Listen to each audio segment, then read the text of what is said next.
So I was born in Budrum on the Sunshine Coast, and grew up there for the start of my life, but I have moved around quite a bit. I think I've lived in like 20 houses in like 25 years. Living on Manly Beach means that as soon as you cross the road, you're bound to run into some friends, and there's always someone surfing.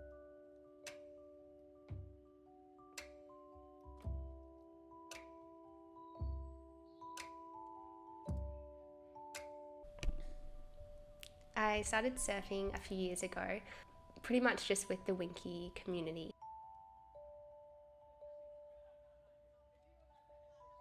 When I was first freshly learning, I had a pretty hectic surfing accident that put me in hospital. I'd say I'm a pretty cautious surfer now, but I really love it. I longboard, and my favourite spot around home is definitely the Bower Headland. It's like just this beautiful like little point break that only breaks sometimes, and you can see just so much amazing marine life underneath as you're there, and it just feels like you're in a whole different place.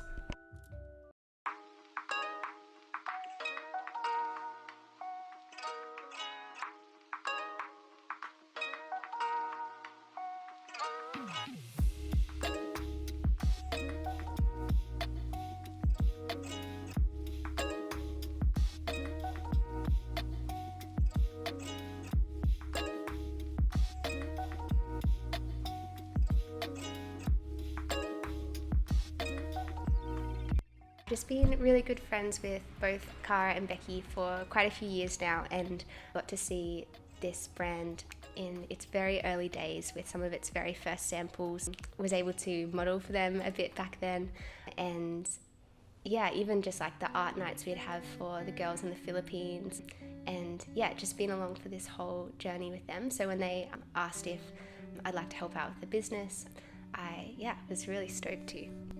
My favourite Winki is definitely my Lola. It's just a very versatile suit with the little shorties, and my go-to for everything. Although I also have this new Bessie suit as well, which I love to wear diving. I feel like it makes me feel a little bit more camouflaged under the water, and it gives me that little bit extra warmth. I have so many special memories freediving and spearfishing with Taz.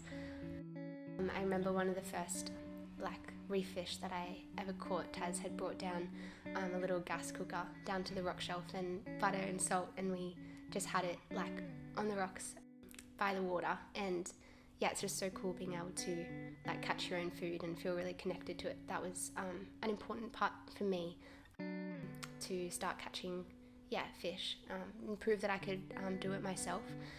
And just so many times around our local area, we go off around North Head, and just seeing grey nurse sharks or the big rays that go around that area. We've had dolphins go through. It's just it's a special place for Taz and I, and a big part of our relationship too.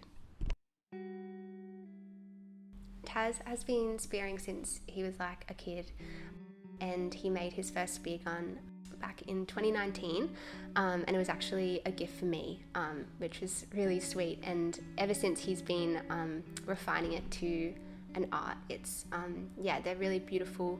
They're completely made out of teak, even just details like the handle and the trigger guard, all of those things are made out of timber. And he has also just started putting in an abalone inlay as well, and it's a really cool way to use this byproduct. Using the shell of the abalone, we smash it up and we kind of mosaic it back together and inlay it in the sides of the gun. And it also acts as a flasher for fish in the water, so you don't need to go out and buy plastic flashers while you're spearing. It's just all inside the timber spear gun, and they're really beautiful. We have a ute that has a fit out in the back canopy, and we love doing little road trips up and down the East Coast and further when we have the time. We just love being able to live out of the car and drive onto the beach, camp and have fires, and just live simply. I'm really passionate about conservation and protection of the ocean. I did a lot of environmental law subjects through my degree, and one of my final research theses was on blue carbon and how the ocean is such a life source for us in the earth, as it produces up to 80% of the world's oxygen.